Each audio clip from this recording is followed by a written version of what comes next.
Welcome to today's Triple Z. The Triple Z podcast is a daily program that you can use to help you fall asleep each night. Just turn down the volume, lay back, relax, and enjoy as you fall asleep. The War of the Worlds is a science fiction novel written by H.G. Wells, first published in 1898. It is one of Wells' most famous works and is considered a classic of the science fiction genre. The story is about an alien invasion of Earth by Martians, and it has been adapted into various forms of media over the years, including movies, radio broadcasts, and television shows. It is not only a thrilling science fiction adventure, but also a commentary on the vulnerability of human civilization and the dangers of unchecked technological advancement. It explores themes of survival, the unpredictability of the natural world, and the clash between different species. If you enjoy our program, please be sure to write us a review on your podcast platform and share us with a friend. You both might sleep just a little better at night. Our website is Triple Z, that's 3zs.media. You can also like and share our content on Facebook or our Instagram account ZZZ Media Podcast. Music for today's episode was provided by the Sleep channel on Spotify. The Heat Ray. After the glimpse I had had of the Martians emerging from the cylinder in which they had come to the Earth from their planet, a kind of fascination paralyzed my actions. I remained standing knee-deep in the heather, staring at the mound that hid them. I was a battleground of fear and curiosity.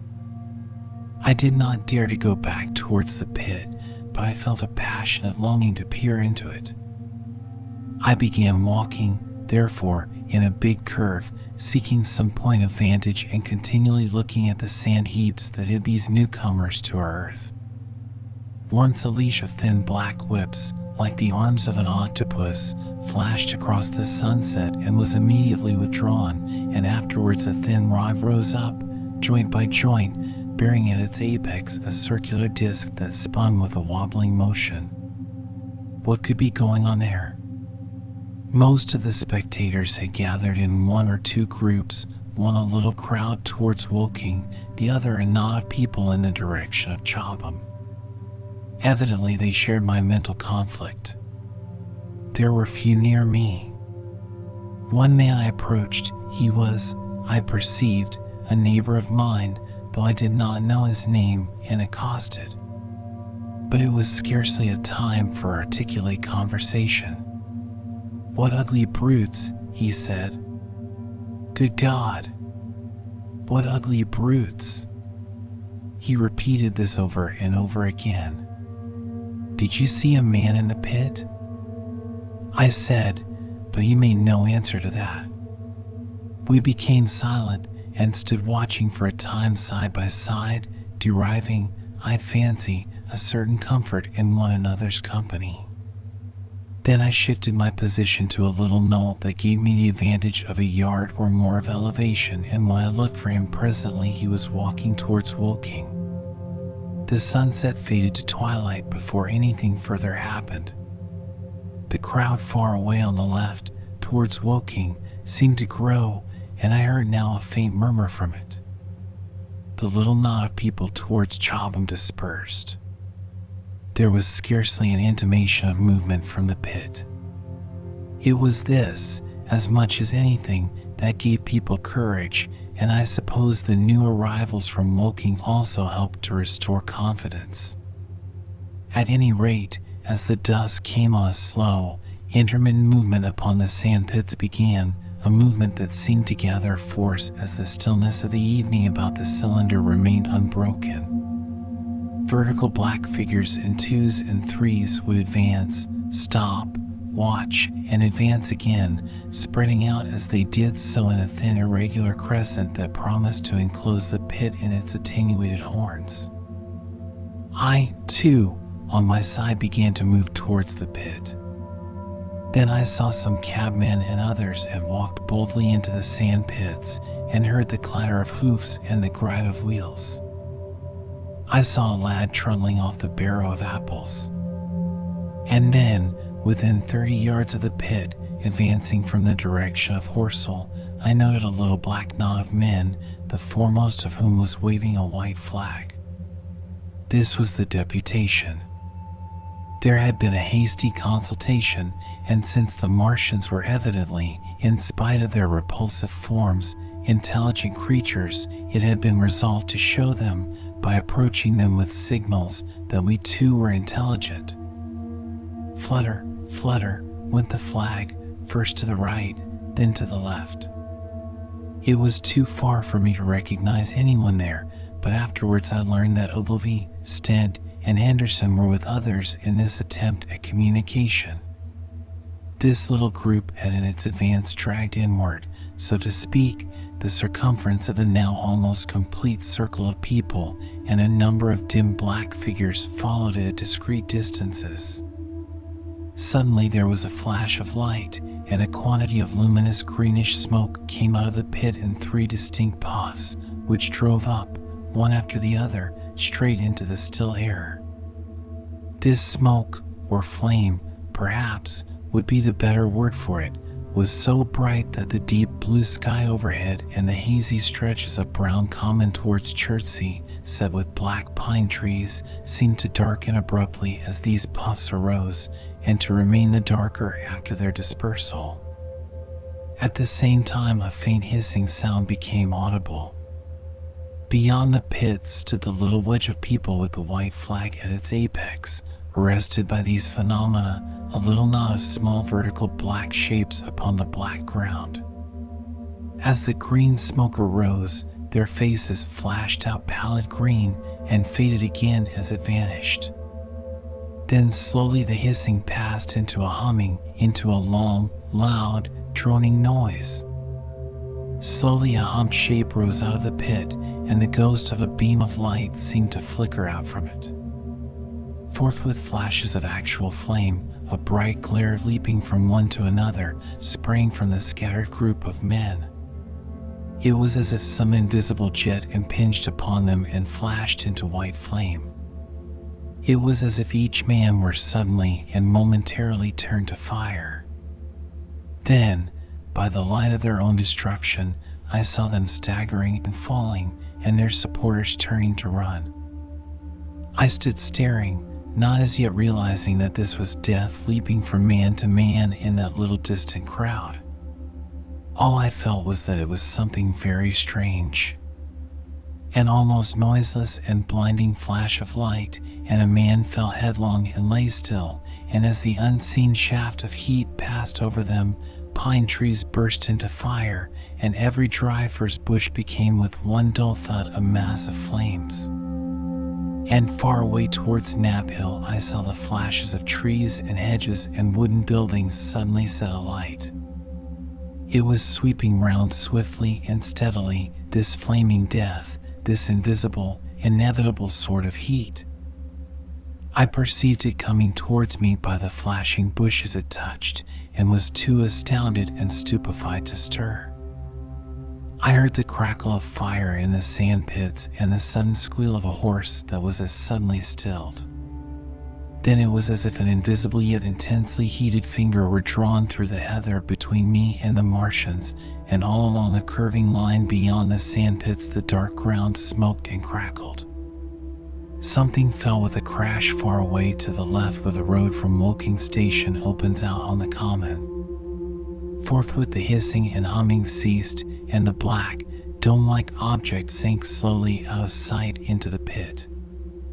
All this had happened with such swiftness that I had stood motionless, dumbfounded and dazzled by the flashes of light.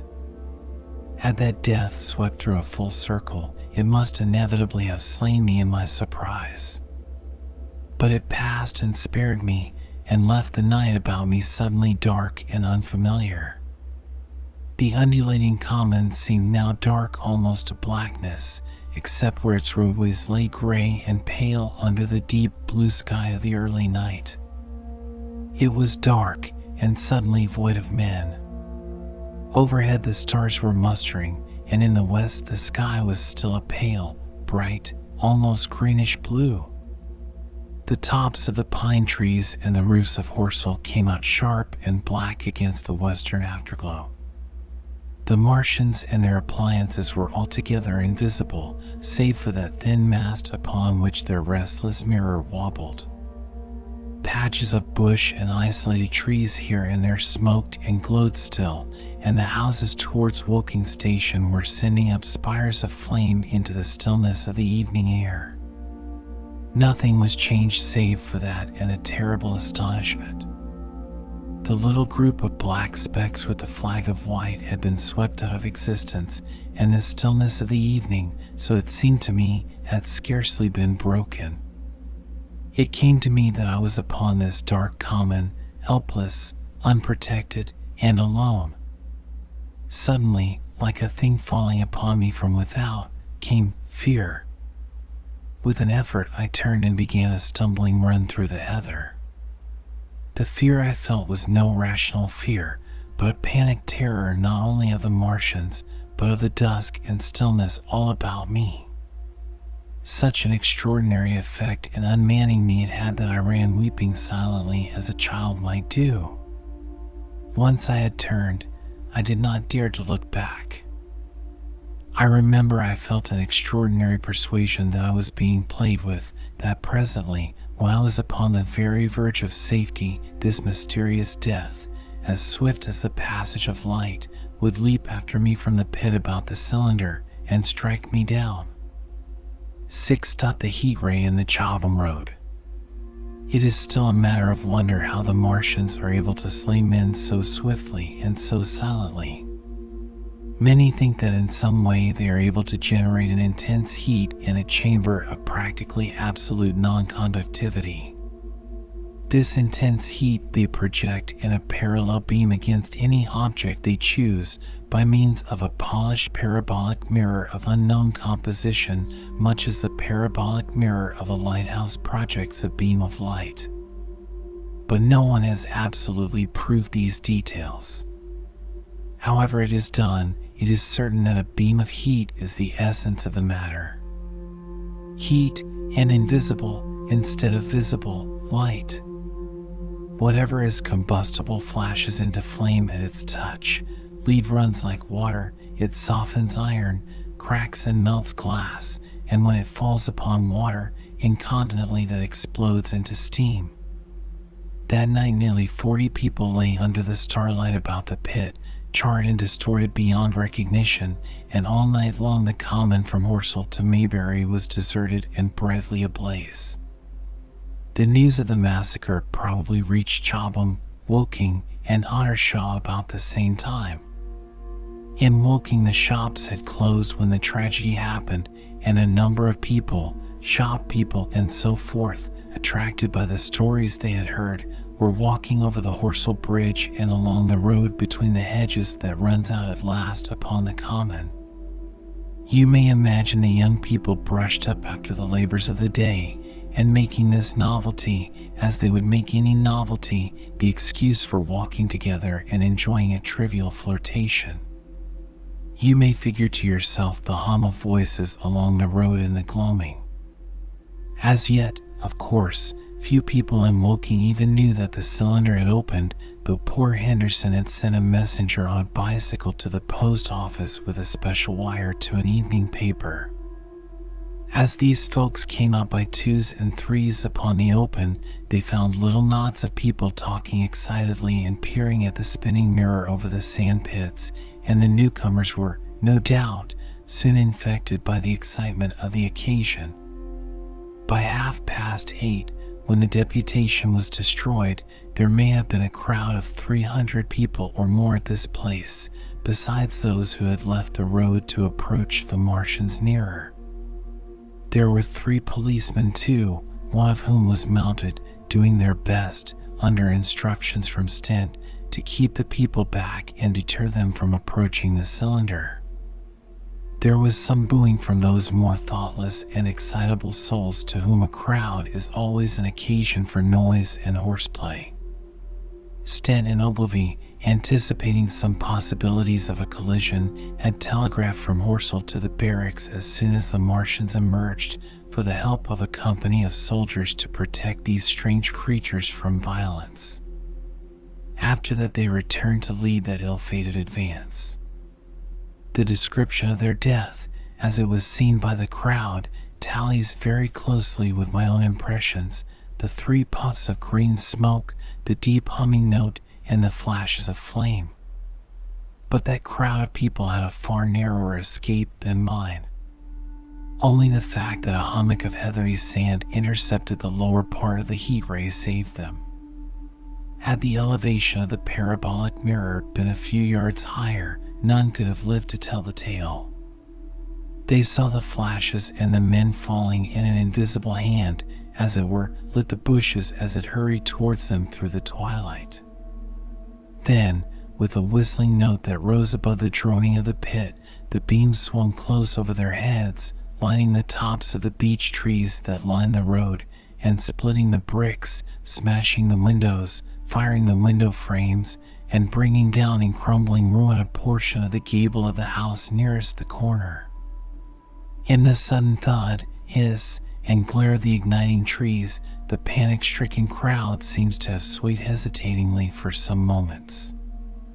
Sparks and burning twigs began to fall into the road and sing the leaves like puffs of flame. Hats and dresses caught fire. Then came a crying from the common. There were shrieks and shouts, and suddenly a mounted policeman came galloping through the confusion with his hands clasped over his head, screaming. "They're coming!" a woman shrieked, and incontinently everyone was turning and pushing at those behind in order to clear their way to Woking again. They must have bolted as blindly as a flock of sheep. Where the road grows narrow and black between the high banks, the crowd jammed, and a desperate struggle occurred. All that crowd did not escape. 3 persons at least, 2 women and a little boy, were crushed and trampled there, and left to die amid the terror and the darkness. 7. How I reached home. For my own part, I remember nothing of my flight except the stress of blundering against trees and stumbling through the heather. All about me gathered the invisible terrors of the Martians. That pitiless sort of heat seemed whirling to and fro, flourishing overhead before it descended and smote me out of life. I came into the road between the crossroads and Horsell, and ran along this to the crossroads. At last I could go no further. I was exhausted with the violence of my emotion and of my flight, and I staggered and fell by the wayside. That was near the bridge that crosses the canal by the gasworks. I fell and lay still. I must have remained there some time. I sat up, strangely perplexed. For a moment, perhaps, I could not clearly understand how I came there. My terror had fallen from me like a garment. My hat had gone, and my collar had burst away from its fastener. A few minutes before, there had only been 3 real things before me: the immensity of the night and space and nature, my own feebleness and anguish, and the near approach of death. Now it was as if something turned over, and the point of view altered abruptly. There was no sensible transition from one state of mind to the other. I was immediately the self of every day again, a decent, ordinary citizen. The silent common, the impulse of my flight, the starting flames, were as if they had been in a dream. I asked myself, had these latter things indeed happened? I could not credit it. I rose and walked unsteadily up the steep incline of the bridge. My mind was blank wonder. My muscles and nerves seemed drained of their strength. I dare say I staggered drunkenly. A head rose over the arch, and the figure of a workman carrying a basket appeared. Beside him ran a little boy. He passed me, wishing me good night. I was minded to speak to him, but did not. I answered his greeting with a meaningless mumble and went over the bridge. Over the Mayberry Arch a train, a billowing tumult of white, firelit smoke, and a long caterpillar of lighted windows, went flying south, clatter, clatter, clap, rap, and it had gone. A dim group of people talked in the gate of one of the houses in the pretty little row of gables that was called Oriental Terrace. It was all so real and so familiar. And that behind me, it was frantic, fantastic. Such things, I told myself, could not be. Perhaps I am a man of exceptional moods. I do not know how far my experience is common. At times I suffer from the strangest sense of detachment from myself and the world about me. I seem to watch it all from the outside, from somewhere inconceivably remote, out of time, out of space, out of the stress and tragedy of it all. This feeling was very strong upon me that night. Here was another side to my dream. But the trouble was the blank incongruity of this serenity and the swift death flying yonder, not 2 miles away. There was a noise of business from the gasworks, and the electric lamps were all alight. I stopped at the group of people. "What news from the common?" said I. There were 2 men and a woman at the gate. Said one of the men, turning. "What news from the common?" I said. "Ain't you just been there?" asked the man. "People seem fair silly about the common," said the woman over the gate. "What's it all about?" "Haven't you heard of the men from Mars?" said I. "The creatures from Mars?" "Quite enough," said the woman over the gate. "Thanks," and all 3 of them laughed. I felt foolish and angry. I tried and found I could not tell them what I had seen. They laughed again at my broken sentences. "You'll hear more yet," I said, and went on to my home. I startled my wife at the doorway, so haggard was I. I went into the dining room, sat down, drank some wine, and so soon as I could collect myself sufficiently I told her the things I had seen. The dinner, which was a cold one, had already been served, and remained neglected on the table while I told my story. "There is one thing," I said, "to allay the fears I had aroused. They are the most sluggish things I ever saw crawl. They may keep the pit and kill people who come near them, but they cannot get out of it. But the horror of them—" "Don't, dear," said my wife, knitting her brows and putting her hand on mine. "Poor Ogilvy," I said. "To think he may be lying dead there." My wife at least did not find my experience incredible. When I saw how deadly white her face was, I ceased abruptly. "They may come here," she said again and again. I pressed her to take wine and tried to reassure her. "They can scarcely move," I said. I began to comfort her and myself by repeating all that Ogilvy had told me of the impossibility of the Martians establishing themselves on the Earth. In particular, I laid stress on the gravitational difficulty. On the surface of the Earth, the force of gravity is 3 times what it is on the surface of Mars. A Martian, therefore, would weigh 3 times more than on Mars, albeit his muscular strength would be the same. His own body would be a cope of lead to him, therefore. That, indeed, was the general opinion. Both the Times and the Daily Telegraph, for instance, insisted on it the next morning, and both overlooked, just as I did, 2 obvious modifying influences.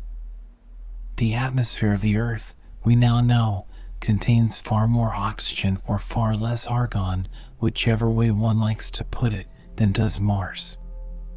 The invigorating influences of this excessive oxygen upon the Martians indisputably did much to counterbalance the increased weight of their bodies.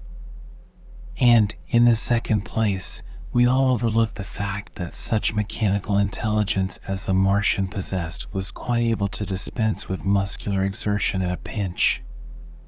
But I did not consider these points at the time, and so my reasoning was dead against the chances of the invaders.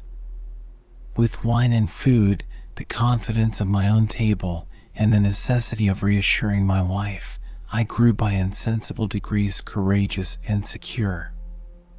"They have done a foolish thing," said I, fingering my wine glass. "They are dangerous because, no doubt, they are mad with terror. Perhaps they expected to find no living things, certainly no intelligent living things." "A shell in the pit," said I, "if the worst comes to the worst, will kill them all." The intense excitement of the events had no doubt left my perceptive powers in a state of erethism. I remember that dinner table with extraordinary vividness even now. My dear wife's sweet anxious face peering at me from under the pink lampshade, the white cloth with its silver and glass table furniture, for in those days even philosophical writers had many little luxuries. The crimson purple wine in my glass are photographically distinct. At the end of it I sat, tempering nuts with a cigarette, regretting Ogilvy's rashness, and denouncing the short-sighted timidity of the Martians.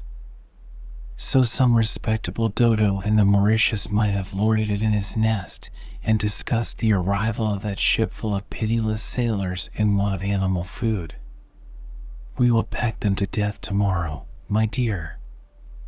I did not know it, but that was the last civilized dinner I was to eat for very many strange and terrible days.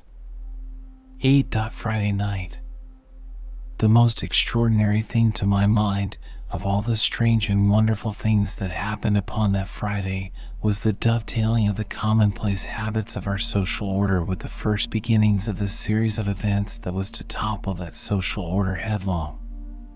If on Friday night you had taken a pair of compasses and drawn a circle with a radius of 5 miles round the Woking sand pits, I doubt if you would have had one human being outside it, unless it were some relation of Stent or of the 3 or 4 cyclists or London people lying dead on the common, whose emotions or habits were at all affected by the newcomers. Many people had heard of the cylinder, of course, and talked about it in their leisure, but it certainly did not make the sensation that an ultimatum to Germany would have done. In London that night poor Henderson's telegram describing the gradual unscrewing of the shot was judged to be a canard, and his evening paper, after wiring for authentication from him and receiving no reply, "The man was killed," decided not to print a special edition. Even within the 5-mile circle the great majority of people were inert. I have already described the behavior of the men and women to whom I spoke. All over the district people were dining and supping, working men were gardening after the labors of the day, children were being put to bed, young people were wandering through the lanes love-making, students sat over their books. Maybe there was a murmur in the village streets, a novel and dominant topic in the public houses, and here and there a messenger, or even an eyewitness of the later occurrences, caused a whirl of excitement, a shouting, and a running to and fro, but for the most part the daily routine of working, eating, drinking, sleeping went on as it had done for countless years, as though no planet Mars existed in the sky. Even at Woking Station and Horsell and Chobham that was the case. In Woking Junction, until a late hour, trains were stopping and going on, others were shunting on the sidings, passengers were alighting and waiting, and everything was proceeding in the most ordinary way. A boy from the town, trenching on Smith's monopoly, was selling papers with the afternoon's news.